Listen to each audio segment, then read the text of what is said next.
মৰমৰ ছাত্ৰ-ছাত্ৰীসকল তোমালোকলৈ মৰম আৰু শুভেচ্ছা জনাই মই আজিৰ ভিডিঅ' আৰম্ভ কৰিবলৈ লৈছো। আজি মই নৱম শ্ৰেণীৰ বাবে মোৰ দেশ কবিতাটো লৈছো। মোৰ দেশ কবিতাটোৰ প্ৰশ্ন উত্তৰসমূহ তোমালোকলৈ আগবঢ়াম। তাৰ আগতে থুলমূলকৈ কবিতাটোৰ অৰ্থখিনি তোমালোকক কৈ ল'ম বুলি ভাবিছো। মোৰ ভিডিঅ'টো যদি তোমালোকৰ ভাল লাগে তেনেহলে লাইক কৰিবলৈ নাপাহৰিবা।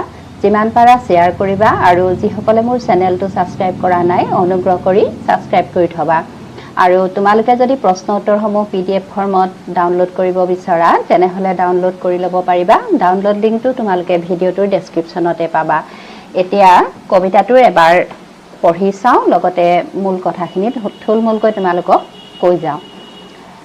মোৰ দেশ, মোৰ প্ৰাণৰো প্ৰাণৰ, মোৰ গানৰো গানৰ, মোৰ দেশ, মোৰ প্ৰতিটো কামে, মোৰ প্ৰতিটো চিন্তাই এই দেশৰ বুকুত ৰচে শইচ সোণোৱালী ভৱিষ্যতৰ সপোন। মোৰ জীৱনৰ আহে আহে, মোৰ যৌৱনৰ কোহে কোহে সেই সপোনৰ কলৰোল। এই পেৰেগ্ৰাফটোত কবিয়ে নিজৰ দেশখনক নিজৰ প্ৰাণতকৈও আপোন, নিজৰ সৃষ্টিৰ যিখিনি গান সেই গানৰ ঊৰ্ধত বুলি উল্লেখ কৰিছে। কবিৰ প্ৰতিটো কাম, প্ৰতিটো চিন্তাত এই দেশৰ শইচ সোণোৱালী ভৱিষ্যতৰ সপোন নিহিত আছে বুলি কৈছে। কবিৰ জীৱনৰ প্ৰতিটো পলত দেশখনৰ ভৱিষ্যতৰ সপোনৰ কলৰোলে ভুমুকি মাৰে। পিছৰ পেৰেগ্ৰাফটোলৈ আহিছো। দেশে দেশে দেশ আছে, এনে বহু দেশৰ অৰঙে দৰঙে মই ঘূৰিছো। বহু বন্ধুৰ সতে হাতে হাতে হাত ধৰি ফুৰিছো। কেতিয়াবা সাগৰ পাৰত, কেতিয়াবা খেজুৰ তলত, নতুবা পাহাৰতলিত ক্ষন্তেক জিৰাইছো। বন্ধুৰ সতে প্ৰাণ খুলি প্ৰাণৰ কথা পাতিছো। তাৰ পিছত আকৌ আৰম্ভ কৰিছো নতুন যাত্ৰা।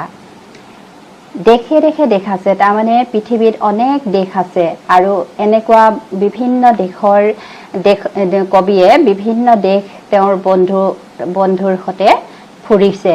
কিন্তু যিমানেই নুফুৰক বেলেগ দেশত কবিৰ প্ৰাণ, কবিৰ মন প্ৰাণ সকলো ঢাপলি মেলে নিজৰ দেশখনলৈহে। কবিয়ে বন্ধুৰ সতে কেতিয়াবা সাগৰ পাৰত, কেতিয়াবা খেজুৰ তলত বা বিভিন্ন ঠাইত দিন কটাইছে বা জিৰাইছে, কিন্তু পুনৰ তেওঁ ঢাপলি মেলে নিজৰ দেশখনলৈ। এনে বহু যাত্ৰাৰ শেষ মোৰ দেশ। যিমানেই তেওঁ বিভিন্ন ঠাই ভ্ৰমণ নকৰক কিয়, শেষত তেওঁৰ মন প্ৰাণ নিজৰ দেশখনলৈ উভতি আহে। যাৰ বুকুৰ ৰুমে মোক দিছে ভাল পোৱাৰ আনন্দ, যৌৱনৰ প্ৰাচুৰ্য, জীৱনৰ নতুন অৰ্থ। এই দেশৰ প্ৰতিটো পুৱাই মোলৈ লুকাই আনে ঐশ্বৰ্যৰ বিপুল সম্ভাৰ। প্ৰতিটো সন্ধিয়াই বৈ আনে স্নিগ্ধ ফুলৰ সুবাস। প্ৰতিটো ঋতুৱে মোক দি যায় জীৱনৰ আশীৰ্বাদ। কবিয়ে কৈছে এই দেশখনৰ বুকুৰ উমে কবিক ভাল পোৱাৰ আনন্দ দিছে আৰু যৌৱনৰ প্ৰাচুৰ্য দিছে। প্ৰাচুৰ্য ভৰা এটি যৌৱন কবিয়ে নিজৰ দেশৰ বুকুতে পাইছে আৰু জীৱনৰ নতুন অৰ্থ বিচাৰি পাইছে। এই দেশৰ প্ৰতিটো পুৱাই কবিলৈ লৈ আহে ঐশ্বৰ্যৰ বিপুল সম্ভাৰ আৰু প্ৰতিটো সন্ধিয়াই কবিক দিয়ে স্নিগ্ধ ফুলৰ সুবাস আৰু প্ৰতিটো ঋতুৱে কবিক জীৱনৰ আশীৰ্বাদ দি যায় বুলি কৈছে। এই দেশৰ বাবে মই জীয়াই আছো, এই দেশৰ বাবে মই জীয়াই থাকিবলৈ মৰণ পণ কৰিছো। ৰনোৱা বনোৱা হালোৱা এই সকলৰ মাজত মই আছো মোৰ দেশৰ বাবে। অনৈক্যৰ মাজত ঐক্য হৈ, বিৰোধৰ মাজত সংহতিৰ সম্ভাৱনা হৈ মই আছো। জীৱনে মৰণে শয়নে সপোনে এই দেশৰ আহ্বান মই শুনিছো। কবিয়ে নিজৰ দেশৰ বাবে জীয়াই আছে আৰু নিজৰ দেশৰ বাবে মৰিবলৈও তেওঁ মৰণ পণ কৰিছে।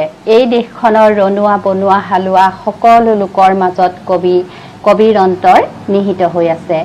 অনৈক্যৰ মাজত ঐক্য হৈ, মানে বিভিন্ন জাতি জনগোষ্ঠীৰ মাজত যি বিৰোধ বা মতানৈক্য থাকে সেইবোৰৰ মাজত যেন কবি সংহতিৰ সম্ভাৱনা হৈ আছে। কবিয়ে যেন সকলোৰে মাজত মিলা প্ৰীতিৰ এটা প্ৰতীক হৈ জীয়াই আছে। জীৱনে মৰণে দেশখনৰ শান্তি সম্প্ৰীতিৰ আহ্বান যেন কবিয়ে শুনিছে। শত্ৰু মিত্ৰ সকলোকে মই চিনিছো, সিহঁতৰ অন্তৰ মই বিশ্বাসেৰে জিনিছো। শান্তিৰ চৰাইজুৰিক আজলি ভৰাই মই দিছো, ভঁৰালৰ এমুঠি ধান, পৰাণৰ একোটি গান, আৰুতো মোৰ একো নাই। মোৰ দেশ মোৰ কল্লোলিত সপোনৰ উত্তাল তৰংগই মোক লৈ যায় গভীৰৰ পৰা গভীৰতলৈ আদৰ্শৰ কঠিন পৰ্বতমূললৈ।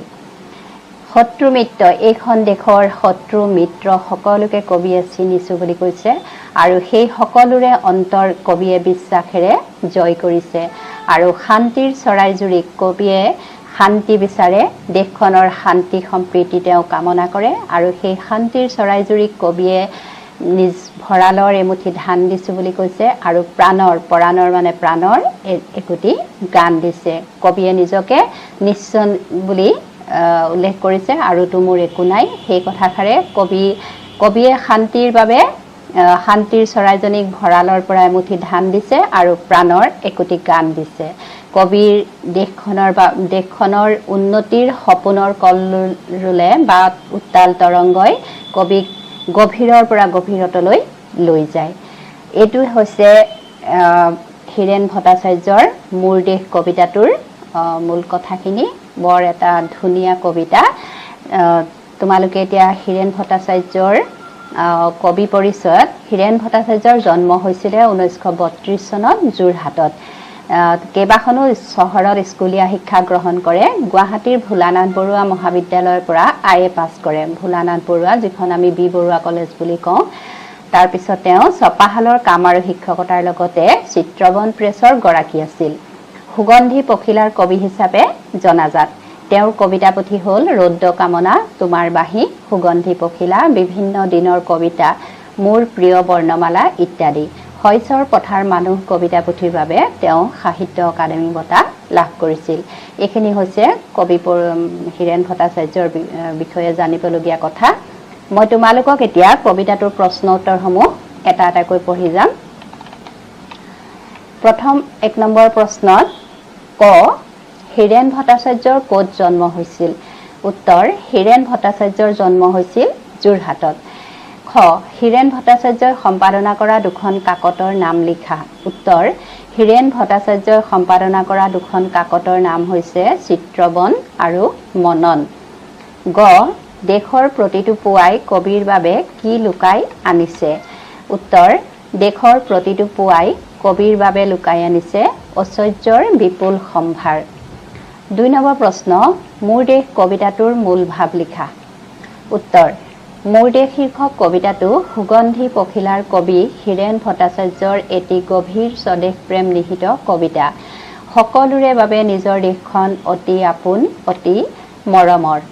বিশাল পৃথিৱীৰ অনেক দেশ ভ্ৰমণ কৰিলেও নিজৰ দেশৰ আপোন গোন্ধ ক'তো পোৱা নাযায়। কবিৰ বাবেও নিজৰ দেশখন তেওঁৰ প্ৰাণতকৈও আপোন, মৰমৰ। জীৱনৰ পাতনিৰ পৰা অন্তলৈকে নিজৰ দেশৰ মাটিৰ বুকুতে কবিয়ে ৰচিছে অনেক সপোন। এই দেশৰ প্ৰতিটো ধূলিকণা, প্ৰতিশিলা গছপাত, প্ৰতিটো পুৱা গধূলিতে তেওঁ বিচাৰি পাইছে স্নিগ্ধ ফুলৰ সুবাস। প্ৰতিটো ঋতুৱে কবিৰ জীৱনলৈ কঢ়িয়াই আনে নতুন বতৰা আৰু জীৱনৰ আশীৰ্বাদ।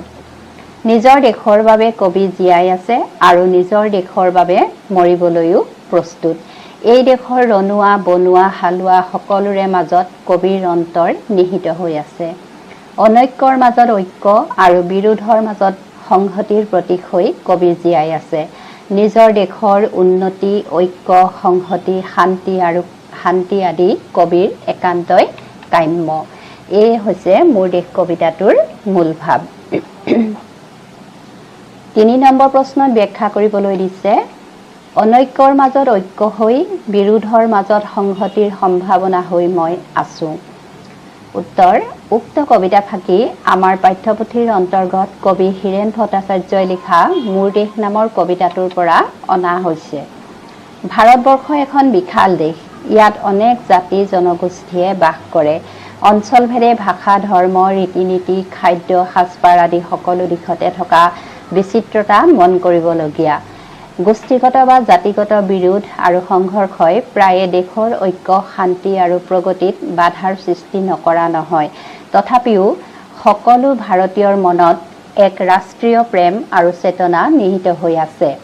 কবিৰ মনতো সেই ৰাষ্ট্ৰীয় চেতনা জাগৃত হৈ থকাৰ বাবে তেওঁ নিজকে অনৈক্যৰ মাজত ঐক্যৰ প্ৰতীক আৰু জাতিগত বা গোষ্ঠীগত বিৰোধৰ মাজত সংহতিৰ হেতু হিচাপে নিজকে অভিহিত কৰিছে। শান্তি সম্প্ৰীতি আৰু ঐক্য কবিৰ একান্তই কাম্য।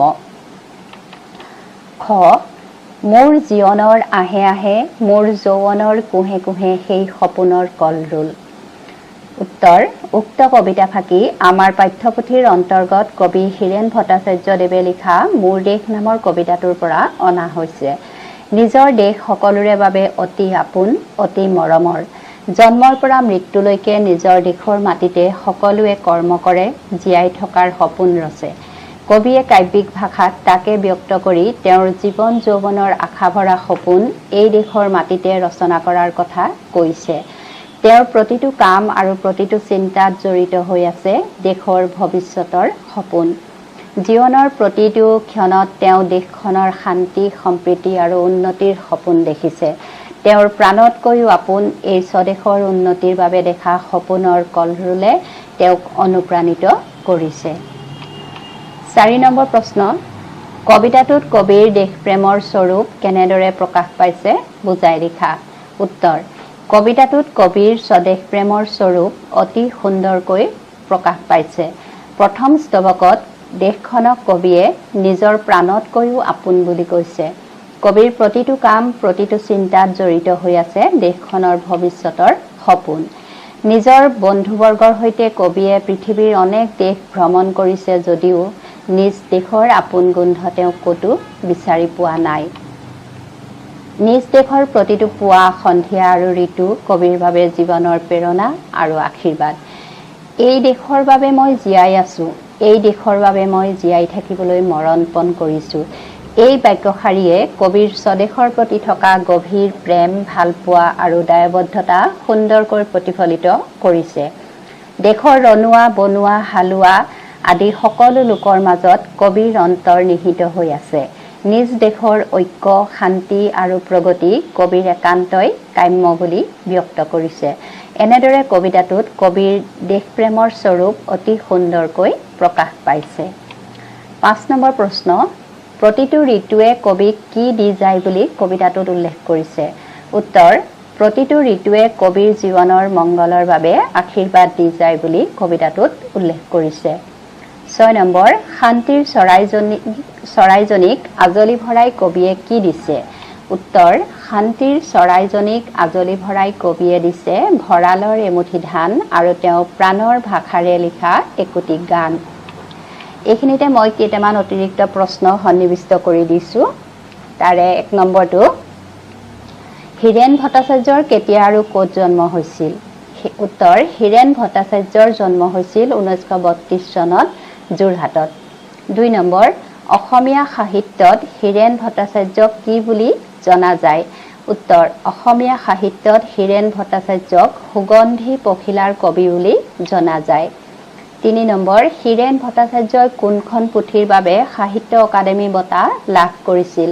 উত্তৰ হীৰেন ভট্টাচাৰ্যই শইচৰ পথাৰ মানুহ কবিতা পুথিৰ বাবে সাহিত্য অকাডেমী বঁটা লাভ কৰিছিল। 7 নম্বৰ প্ৰশ্নত সমাৰ্থক শব্দ লিখিবলৈ দিছে। দেশ ৰাষ্ট্ৰ কাম কৰ্ম কলৰোল কলৰৱ সাগৰ সমুদ্ৰ সপোন স্বপ্ন বন্ধু মিত্ৰ শেষ অন্ত সম্ভাৰ সামগ্ৰী শইচ শস্য বুকু হৃদয় তৰংগ ঢৌ কললোল পানীৰ খলকনি। 8 নম্বৰ বিপৰীতাৰ্থক শব্দ লিখিবলৈ দিছে। সপোন দিঠক দেশ বিদেশ জীৱন মৰণ পাহাৰ ভৈয়াম ঐক্য অনৈক্য সংহতি বিৰোধ শয়ন জাগৰণ বিশ্বাস অবিশ্বাস শত্ৰু মিত্ৰ। ছাত্ৰ ছাত্ৰীসকল, মোৰ দেশ কবিতাটোৰ প্ৰশ্ন উত্তৰ ইমানেই। আশা কৰিছোঁ তোমালোক ভিডিঅ'টোৰ পৰা উপকৃত হ'বা। আজিৰ ভিডিঅ' মই ইমানতে সামৰিছোঁ। পুনৰ আন এটি ভিডিঅ' লৈ তোমালোকৰ মাজলৈ আহিম। ধন্যবাদ।